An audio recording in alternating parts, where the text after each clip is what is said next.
Ahí iniciamos la grabación. Bueno, ustedes me recordarán las consignas.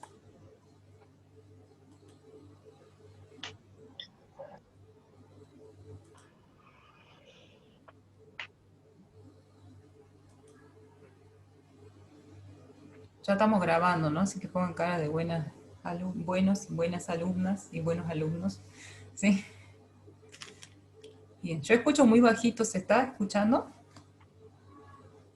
Sí, profe. Sí, profe, ¿me escucha Sí, bien? profesora, sí se escucha. Ah, bien, soy yo la que escuchaba abajo. Bien, bueno, ¿alguien me recuerda las consignas? Yo estoy tratando de ver si las busco ahí. Identificar y caracterizar los principales hitos legislativos que contribuyeron a organizar legalmente el sistema educativo nacional argentino. Bien. Bueno, y ustedes tenían varios textos, ¿verdad? Para trabajar. Tenían para el contexto un capítulo de José Luis Romero y un capítulo de David Rock. Ahí voy. ¿Así era? Y después tenían que leer la ley 1420 y tenían que leer el capítulo 7 de Arate y Mariño. ¿No te pueden ver? ¿Alguien hizo su línea de tiempo ¿Te pueden ver, tío? para compartirla? Nadie llegó a hacerla. Estoy buscando a ver si... El vaso que te di. Ah, antes que me olvide, y ya queda grabada la fecha. Esta semana que viene a la otra, No, 3. o sea, la semana del jueves 29 y el viernes 30, tenemos parcial. Disculpe, profe, lo que pasa es que se interviene en su voz y no se escucha bien. ¿No estoy haciendo? Sí. No, lo que pasa es que se escuchan otros micrófonos, están prendidos. A ver, Profe, ¿usted podría desactivar sí, los otros micrófonos? sí, ahí estoy haciendo eso. Ahí estoy. Bien. Cualquier cosa lo activan, ¿sí?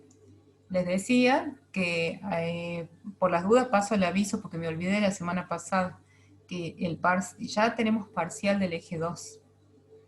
Y el parcial del eje 2 va a ser los que tienen clases el jueves, los que tienen clases el viernes, para que no haya problemas con las fechas, no haya queja por eso. Y va a ser el jueves, los que tienen clases el jueves 29, y los que tienen clase el viernes, el parcial será el viernes 30. Les comento cómo va a ser la modalidad, va a ser oral. Entonces yo voy... Profesora, Sí, díganme. disculpen. Sí. A mí se me chocan los horarios. La verdad, yo prefiero los viernes, pero los jueves yo no sé su horario. Lo que Y pasa, obviamente que quiero rendir. sí, lo que pasa es que yo voy a poner justamente el parcial, lo pongo en el horario de clase, Sí. que está previsto, porque se supone que no tendrían que tener choque de horario, porque justamente es la comisión que le corresponde, entonces no tendría que haber choque de horario. Ujú. De última, ya, si llega a haber alguna excepcionalidad, pero yo no quiero decirlo públicamente porque se va a prestar para que haya un caos, digamos, ¿no? No, está Eh, bien, entiendo, profesora. entonces, yo voy a armar un Google Form para registrar, porque vamos a asignar horas, a qué hora ingresa capaz que ingresen por grupo, pero la nota va a ser individual, pero por las cuestiones organizativas van a ingresar de a grupo, ¿sí? Pero la nota va a ser individual. Y en el caso de que nos excedamos, capaz que, creo que es Cristina la que estaba hablando, quizás incorpore un día a la mañana, porque yo creo que no voy a dar abasto con los tiempos. Entonces, si alguien está dispuesto a rendir a la mañana, me avisa para que haya un turno a la mañana. Es fuera de mi horario de clase, todo, pero ¿saben qué? Yo creo que con los orales no voy a llegar a tomar a todos. ¿Sí? Y capaz que incluso Profe, empiece a las 6 de la tarde. ¿Cómo? Sí, díganme. suponiendo que fuera a la mañana, ¿en qué horario? Y no, y ustedes y no, a las 9, supongo. 9, 9:30. Profe, Sí. ¿cómo se va a dividir por orden alfabético o lo que nosotros queramos? No, no, no. No, yo voy a pasar un Google Form y haré un sorteo, porque saben que si son 200, van a ser 200 opciones diferentes y me voy a volver loca. Entonces, lamentablemente no se puede. Entonces, con sorteo. Y el que le tocó el horario, a ser responsable con el horario. Y porque si no, ya se corre todo el cronograma. Ah, bien, profe, porque si no, postulo a mi grupo para pasar primero. Lo siento si me están escuchando. Bueno, Ivana, ¿estaba hablando? ¿Puedo ser de tu Sí, grupo? Palomo. Bueno, ya después vemos esa modificación en último momento, pero en principio será con sorteo y capaz que siempre, según el horario, ya le voy a explicar, pero según el horario asignado van a tener que ingresar mínimo, estar disponible media hora antes, 15 minutos antes, porque suelen haber bajas a último momento. Y ya sé que estamos en situaciones complicadas, así que cualquier problema que haya, por favor, certificado médico para ser justos con todos y si no se produce un caos, ¿sí? Entonces, no hay problema con certificado, se cubre cualquier falta. Bueno, ya nos pusimos. Gracias, Ivana. Sí. Bueno, ya después voy a capaz que haga un Google Form con la opción de la mañana porque estoy leyendo ahí el chat. Y bueno. ¿Qué día sería? Bueno, ya, a ver, los jueves y los martes son los más complicados para mí. No, y sería un miércoles a la mañana, o un viernes a la mañana. ¿Sí? Sí, capaz que el viernes es lo más factible. Bueno. Bueno, listo. Entonces ahora sí empezamos con la clase. Estoy yendo a la consigna. Profe, ¿qué temas entrarían para el parcial? Todo el eje 2. Yo estuve dudando mucho de extender el parcial porque ahora después que terminamos con esto viene radicalismo. Trabajamos radicalismo, pero va a ser una clase de radicalismo, no hay más tiempo. ¿Y qué pasa? Que ya creo que es muchos juntos, van a sentir eso. Pero yo hago la siguiente aclaración, que no se tome radicalismo, y casi todos los años hago lo mismo, lo dejo afuera del parcial, de este segundo parcial, ¿por qué? Por la cantidad, ¿sí? Pero no quiere decir que no se tome en el final, y ese es un error. Yo de alguna vez digo, lo voy a incluir en el parcial para que entiendan que sí se toma en el final, pero bueno, sepan que se va a tomar en el final, ¿sí? El radicalismo. Ok. Bueno, profe. Bueno, ahora sí, ya había leído, Paula, la consigna. Tenían que identificar y caracterizar los principales hitos legislativos, o las normas, digamos, ¿no? Hitos legislativos que permitieron consolidar el sistema educativo argentino, organizar legalmente el sistema educativo argentino. En realidad, este punto ya se lo venía trabajando en las clases anteriores, ¿verdad? Porque ya sabemos, a ver si puedo compartir, y retorno a una guía de lectura vieja. Vamos acá. Ya sabemos que el sistema educativo argentino se está viendo, perdón, ustedes me avisan. Sí, profe. Sí, se ve. Bueno, no es una guía de lectura elaborada, no es una línea de tiempo como la que usted tiene que hacer, porque usted tiene que incorporar todas las medidas políticas, las creaciones de instituciones y las normas que permitieron organizar nuestro sistema educativo. Ya dijimos en la clase anterior que nuestro sistema educativo se empieza a organizar como tal, o sea, se unifican las instituciones educativas a nivel nacional en este periodo que vimos en la clase pasada, que es el periodo de la organización nacional. ¿Así? Es más, ustedes si fueran más estrictos podrían retroceder al periodo de la República, de la Confederación Argentina y empezar desde allí, ¿no? Marcando los periodos, incorporando la Constitución del 53 como el primer hito legislativo. Así es. Si ustedes han leído Arata y Mariño igual que Adriana Puigdrós, nos citan a la Constitución del 53 como el primer hito legislativo, la primera norma, ¿no?, que vino a regular la educación. Entonces así continuamos elaborando esa línea de tiempo. Y en la clase pasada trabajamos algunos avances en materia de organización de la educación en este periodo de la Organización Nacional, con la sanción de la ley de subvenciones, ¿se acuerdan? Más o menos. La ley 934, la ley 888 de Educación Común de la Provincia de Buenos Aires, la ley 934 de Libertad de Enseñanza, y quedamos ahí. Y nos quedó ahora pasar al segundo periodo, que es lo que vamos a trabajar ahora. Pueden prender los micrófonos cuando quieran, ¿no? Entonces es lo que vamos a trabajar ahora. Entonces ahora vamos a completar esa línea de tiempo, porque vamos a completar, vamos a ver que el sistema educativo argentino se consolida en este otro periodo que vamos a trabajar ahora, que se conoce como el periodo de la República Conservadora, del orden conservador, o el periodo oligárquico liberal. Lleva diferentes nombres de acuerdo a la perspectiva o el posicionamiento teórico, ideológico del historiador que estemos leyendo. De hecho, si ustedes han leído a José Luis Romero y si han leído a David Rock, van a ver que le dan diferentes nombres a estos periodos, si bien identifican características parecidas, pero van a darle diferentes nombres, ¿sí? Y esa es una pregunta de parcial también. ¿Por qué se llama este periodo? Y ahora vamos a ver eso. ¿Por qué se llama el periodo de la República Conservadora y por qué se lo llama el periodo de la oligarquía liberal? ¿A qué se hace alusión con esto? Bueno, estoy viendo las consignas. De contexto no le di nada. Al final les agregué. Aviso que yo subí las consignas de la guía de lectura y después al otro día o un rato después las modifiqué. Si alguien no se da cuenta, porque les agregué pregunta del contexto que me había olvidado.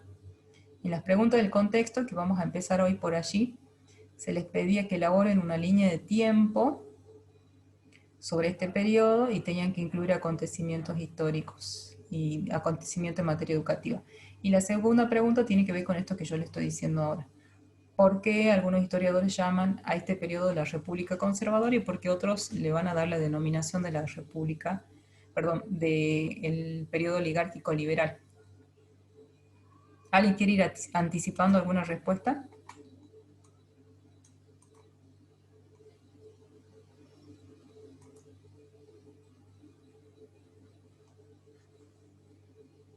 ¿Alguien me quiere comentar? ¿O hoy están así como que...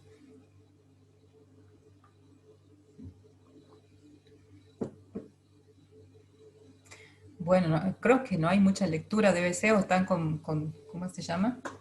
Como mis alumnos de otro profesorado en el que trabajo, que son tan tímidos que no sé, no hablan de timidez. Bueno, empezamos entonces. Yo les pido por favor cualquier cosa que tengan que aportar, me paran y abren su micrófono e intervienen. Yo sigo de la desesperación, yo sigo hablando, digamos, cuando hay gente que no habla, yo sigo hablando, ¿sí? Entonces, vamos a concentrarnos hoy en trabajar el denominado periodo de la República Conservadora o de la oligarquía liberal, y ya vamos a ver por qué le damos estos nombres. Espero escuchar de ustedes alguna anticipación, pero bueno, es recién en este periodo cuando se consolida nuestro sistema educativo argentino. ¿Por qué se consolida? Porque acá se van a dar la sanción de dos leyes centrales, dos leyes que van a terminar de organizar legalmente y regular al sistema educativo. Ya más o menos se imaginarán cuáles son estas leyes. Si alguien quiere, los puede nombrar. Y además, si alguien quiere, los nombra, ¿sí? Y además se consolida institucionalmente el sistema educativo, porque se empiezan a generar y a crear otras instituciones que le van a dar fisonomía a la estructura del sistema educativo bien marcada, ¿no? Con un nivel primario, elemental, un nivel medio, con nuevas instituciones aparte de la del Colegio Nacional y la Escuela Normal que ya existían. Van a crearse otras modalidades de nivel medio y además se va a sancionar una ley que regula las universidades, ¿sí? Y se crea un organismo de gobierno del sistema educativo argentino que se encargó de regular en conjunto al sistema educativo argentino. Entonces es aquí recién donde podemos decir que se consolida este sistema educativo argentino. Bueno, ahí tenemos los autores que tomamos como base para el contexto histórico. Ustedes tienen para leer un capítulo de David Rock y otro de José Luis Romero, y yo aparte tomo de Natalio Botana y y Ezequiel Gallo, perdón, pero aquí está el libro de Natalio Botana citado, esta expresión, el orden conservador, ¿sí? O la república conservadora, que viene de este historiador Natalio Botana, quien bautizó así este periodo. Y bueno, en materia educativa ahí tenemos los autores que ustedes han consultado. Si nos retrotraemos brevemente al periodo anterior y al fin del periodo anterior, lo necesitamos hacer porque aquí empieza a cobrar fuerza la figura de una personalidad que va a cobrar hegemonía, una presencia hegemónica en el plano político en el periodo conservador. Y esta figura va a ser Julio Argentino Roca, ¿verdad? Si ustedes ya lo han leído, saben que va a ser el líder del Partido Autonomista Nacional, quien mueve todos los hilos de ese periodo, o gran parte de ese periodo. ¿Cómo logra cobrar fuerza la figura de Julio Argentino Roca? Ya lo dijimos en la clase pasada a grandes rasgos. En el periodo de la presidencia de Avellaneda, por presiones de estancieros y terratenientes de La Pampa, y sobre todo de una sociedad que va a responder a sus intereses, que es la sociedad rural argentina. La sociedad rural argentina ya se había fundado en 1866, y va a empezar a cobrar fuerza en todo este periodo que vamos a ver ahora como una organización que representa a los intereses de los terratenientes, y además los cobró la función de unificarlos. Ya empiezan a dejar de pelearse. Vemos que venimos de periodos donde se pelean los caudillos, gobernadores. Hay muchas peleas. En este periodo va a haber como una característica central, que empieza a haber una relativa estabilidad y paz, no hay levantamientos, y la clase dominante empieza a unificarse, o por lo menos no es homogénea, pero sí aceptan que todos quieren los mismos intereses y quieren un Estado que responda a sus intereses.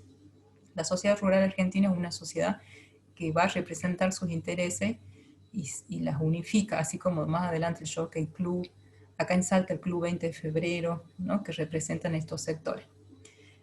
Habíamos dicho que Avellaneda, a partir de su ministro Alsina, va a tratar de dar solución a estos pedidos de los estancieros sobre esta práctica que tenían muchos indios de La Pampa, ¿no? De ir con los malones a saquear. Bueno, ese es el argumento que daban, por supuesto, ¿no? Los terratenientes.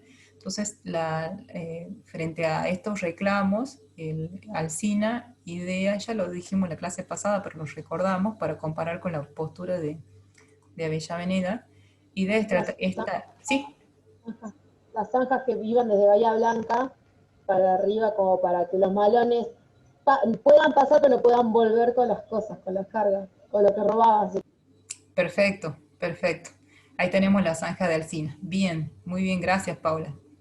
Entonces, a la muerte de Alsina va a suceder en el Ministerio de Guerra y Marina Julio Argentino Roca, que era un militar cordobés y no era un terrateniente, no era de una familia pudiente, sí, tenía una pequeña tierra en Córdoba que era de su esposa, en realidad heredada de su esposa. O sea, ¿por qué digo esto? Porque si hay tiempo, bueno, les voy a leer algo cómo termina después la fortuna de Roca, después de la campaña del desierto, después de su presidencia, la de él y de toda su familia. Entonces, era un militar, no era un gran estanciero ni terrateniente. Él lidera esta campaña, llamada campaña del desierto, que no era un desierto, estaba poblado, estaba habitado, ¿sí? Y va a liderar esta campaña a la Patagonia, pero a partir de una campaña que llamamos ofensiva, ¿no? Ir hasta la guarida como él decía, ir hasta la guarida donde se esconde el indio y sorprenderlo y avanzar. Yo tomo algo que voy a plantear a continuación de este libro, que se llama Una guerra infame, que es un libro sobre las diferentes campañas al desierto que se hicieron, de Andrés Bonatini y Javier Valdés. Estos autores que nos plantean, en realidad, si bien Julio Argentino Roca va a ser la figura de renombre en esta campaña, no es el único culpable de la campaña del desierto, y la campaña del desierto de Roca no fue la única. Ya se venían dando campañas, entre comillas, al desierto. Esto es avance de este estado, ¿sí?, que se estaba consolidando sobre las pampas, ya en el periodo de inicio del siglo XIX, después en el periodo de Rosas. Rosas, si bien también tiene negociaciones con los indios amigos, como se llamaban, pero él también tuvo avances en términos de campaña del desierto, ocupando tierras. Y más adelante, después de esta campaña que se extiende, ahí tenemos la campaña en la Patagonia entre 1876 y 1880, que va a ser el periodo donde se va a extender hacia la Patagonia, pero sobre todo a partir de Roca, ¿no? En 1880 es cuando avanza con toda su virulencia, violencia y saqueo hacia la Patagonia. Pero durante el gobierno de Julio Argentino Roca, la campaña del desierto continúa, y de hecho, si somos honestos, hasta el día de hoy podríamos decir que continúa la campaña del desierto, ¿no? Avance sobre tierras en el Chaco, en Salta, ¿no?, que fueron expropiadas y vendidas hacia capitales incluso extranjeros, ¿no?, para la producción de la soja, del pino, de la mega minería. Bueno, ya es una postura personal, pero esto que plantean los autores, entonces la campaña del desierto no fue una, fue mucho más amplia, si bien la figura central va a ser Julio Argentino Roca.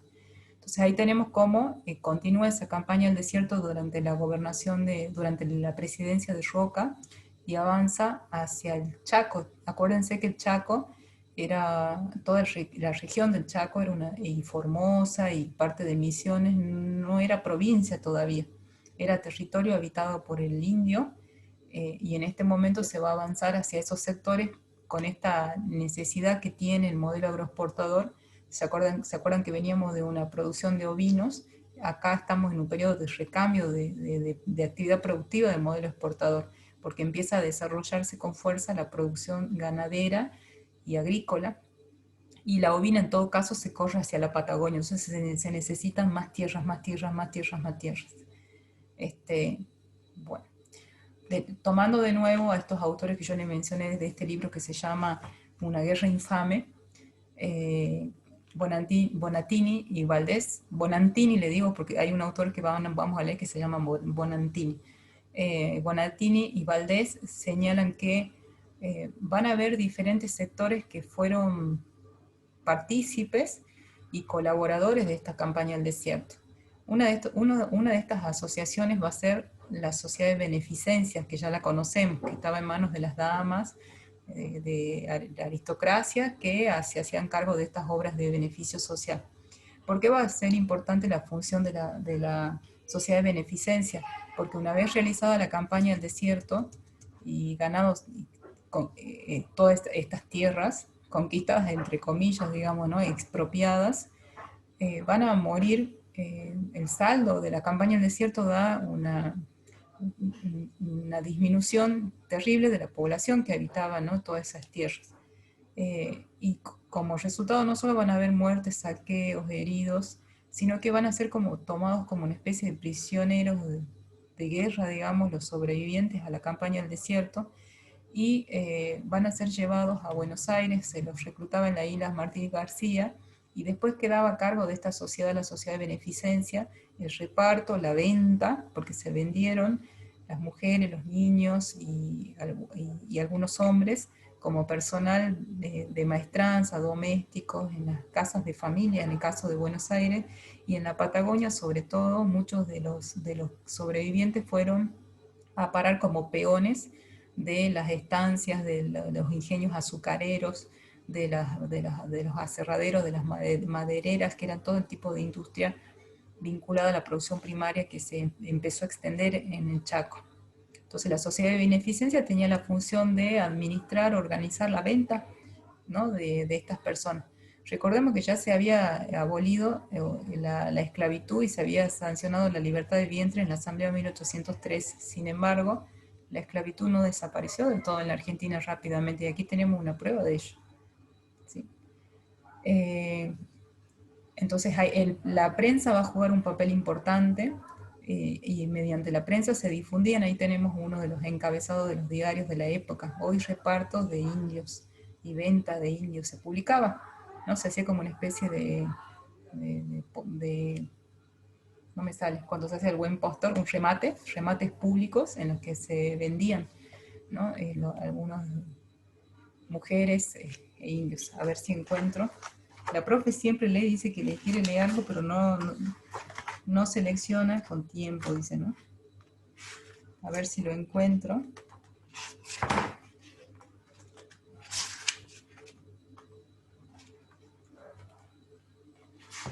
Bueno, si no lo encuentro, les cuento nada más. Bueno. Acá. La sociedad de beneficencia, esperen que alguien quiere entrar, les leo algo de este libro, La deuda infame. Acá se habla de esto, de esta función que tenía la sociedad de beneficencia. El diario La Nación, en un revelador artículo, decía: en el vapor San Martín llegan indios para el servicio doméstico a Buenos Aires, numerados y repartidos, arrancando las criaturas del brazo de sus madres. La sociedad de beneficencia distribuye 154 indias chaqueñas, garantizando el buen trato bajo su contralor. Pero no se cumple el fin moral y humanitario propuesto, y se realizan distribuciones sin conocimiento de la entidad, sacadas del cuartel sexto de caballería, donde residían sin autorización. Bueno, acá decía, ¿no?, que si bien la sociedad de beneficencia además sí se hacía cargo de garantizar que haya un buen trato, que no haya conductas inapropiadas en estas ventas, en esta distribución, sin embargo, se acudía a todo tipo de prácticas, ¿no?, violentas y recriminables, como la separación de los niños de las madres y otras terribles. Otro papel va a ser el que desempeña la ciencia. El año pasado, no tuve tiempo de buscar, pero el año pasado los que cursaron conmigo Sociología de la Educación, vimos cómo el positivismo tuvo influencia en la Argentina, y si no importa, lo repetimos ahora, cómo tuvo influencia en la Argentina a fines del siglo XIX, y es justamente en la generación del 80 donde va a tener toda su influencia. Y no solo en el desarrollo de la Universidad de La Plata, porque la Universidad de La Plata se impulsa con las ideas científicas del positivismo, y se crea, por ejemplo, allí el laboratorio de paidología, sino que además va a haber toda una función importante de la ciencia positivista en la justificación y acompañar la campaña del desierto. De hecho, junto con el ejército, junto con los estancieros que marchan a la campaña del desierto, porque marchan ejército, hacendados, marchan científicos, periodistas, van a participar de la campaña del desierto los científicos con la finalidad de estudiar, ¿no?, los especímenes, hacer registros, todo ello. Y el año pasado vimos un artículo periodístico de un grupo de antropólogos argentinos que realizó un estudio sobre ello, y se dieron cuenta cómo ese Museo de Ciencias Naturales de La Plata, que fue fundado justamente en este periodo, es un museo que lleva el impulso de la ciencia moderna positivista. Allí fueron a parar, en primer lugar, como personal de maestranza, muchos indios que habían sobrevivido a la campaña del desierto de la Patagonia, pero otro tanto después aparecieron, y yo traté de buscar una foto que no sea muy nítida al respecto, porque aparecieron expuestos en las vitrinas, cráneos, pelo, cuerpo, extremidades, en las vitrinas del Museo de Ciencias Naturales de La Plata.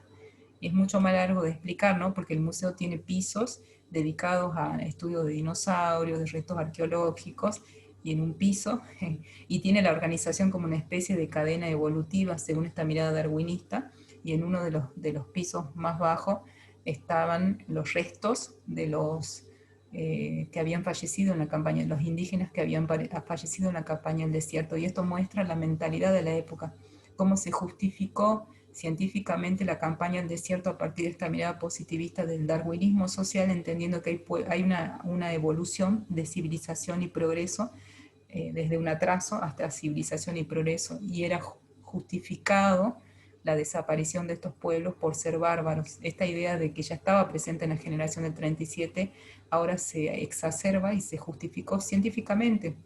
Era necesario que desaparezcan para la marcha del progreso, digamos, ¿no? Es crudo esto, pero pero estaba en la mentalidad positivista de la época, esta idea de mirar a los pueblos en esa escala evolutiva, ¿no? Pueblos bárbaros, pueblos más civilizados, pueblos menos civilizados. Bueno, quien quiera busque en internet sobre todo lo sucedido. El año pasado trabajamos un artículo muy crudo sobre ello, ¿sí? De hecho, ahí tienen imágenes, ¿sí? Ahí tiene la compañera, está mostrando algo, María Cristina, algo veo. Ah, sí. No veo bien la foto, Cristina, pero nos puedes comentar. En la puerta del Museo de Ciencias Naturales de La Plata, que se encuentra en la calle 1 y 80. Así es. Sí, yo les comentaba a los chicos el año pasado que yo cuando era muy chica me llevaron a visitar ese museo y yo observaba los restos de estas personas, son seres humanos, así es, y admirando, y uno de chico no toma dimensión ni conciencia, obviamente, no tiene todos estos elementos, y no sabía que mucho tiempo después de todo esta organización que en realidad surgió de estudiantes de antropología y después con la colaboración de algunos profesores que le dieron, los escucharon, porque fueron los estudiantes los que iniciaron esta investigación, lograron retirar de la exhibición pública de estos restos, ¿sí? Es como que a nuestros familiares los pongan a exhibir dentro de unos años, todos ahí, a la vista de todos, sacarse fotos y selfies, ¿no? Entonces, bueno, se retiraron, por eso puse una foto en la que no se vea demasiado, pero se los exhibió y se los usó para, bueno, si ustedes leen, se los usó para hacer estudios de craneología, estudios científicos, ¿no? A estos. Y muchos, bueno, incluso se sospechó la muerte dentro del propio museo de muchos que habían sobrevivido, que trabajaron allí y después aparecieron muertos dentro del propio museo. O sea, fue terrible, terrible, terrible. Bueno, es un atisbo de lo que fue la campaña del desierto, ¿no? Por eso tanto dolor descarnado hasta el día de hoy, porque sí es una herida que no tuvo justicia en su momento, ¿no? Que está abierta todavía. Y los saqueos de tierra quedaron. Bueno, muchos de estos indios, sobre todo en el Gran Chaco, Formosa, Misiones, que es la campaña del desierto que se extiende durante ya la presidencia de Roca, muchos de estos indios sobrevivientes, de los que sobreviven, porque también hubo una matanza feroz, van a ser expulsados de su tierra. De hecho, muchos se escapan de los lugares que habitaban cerca de los ríos y se recluyen en las selvas para reguarecerse, ¿no? Y muchos de ellos después van a ser tomados, expropiados de la tierra, expulsados, tomados como prisioneros y dicen estos autores, Bonatini y Valdés, usando un término marxista, hubo una expropiación de sus condiciones materiales de existencia, le sacaron la tierra, el río, el bosque, donde, no sé, cazaban, recolectaban miel, pescaban, y entonces no les quedó otra que transformarse en proletariado compulsivamente, ¿no? Entonces, para ir a trabajar como mano de obra barata y semi-esclava en los ingenios, en las destilerías, dice allí, en los aserraderos y otros en las casas de familia, porque yo les leí cómo estas indias que repartía la Sociedad de Beneficencia venían del Chaco, ¿no? Cuando yo les leí recién. Esto es para conocer un poquito, ¿no? Después nuestro sistema educativo también va a contribuir a la operación de invisibilización del indio, imponiéndole unas lenguas. Bueno, si hay tiempo ya después buscaré videos y les subiré muy interesantes sobre ello. Cómo los padres, por temor, y los abuelos empezaron a exigir a los niños que no hablasen el propio idioma y que hablasen castellano para no ser rechazados en el sistema escolar. El sistema escolar colaboró con la invisibilización del indio, ¿no? Bueno, entonces aquí tenemos cómo asciende Roca, la figura de Julio Argentino Roca. Yo insisto, Julio Argentino Roca es un general, es cordobés, no es de mucha fortuna, pero empieza a ser aclamado y respetado por los sectores de la aristocracia, los estancieros, que son quienes los proponen como candidato a la presidencia, quienes lo llevan justamente por su accionar. 1880-1912. Este periodo va a tener dos fechas posibles en la periodización.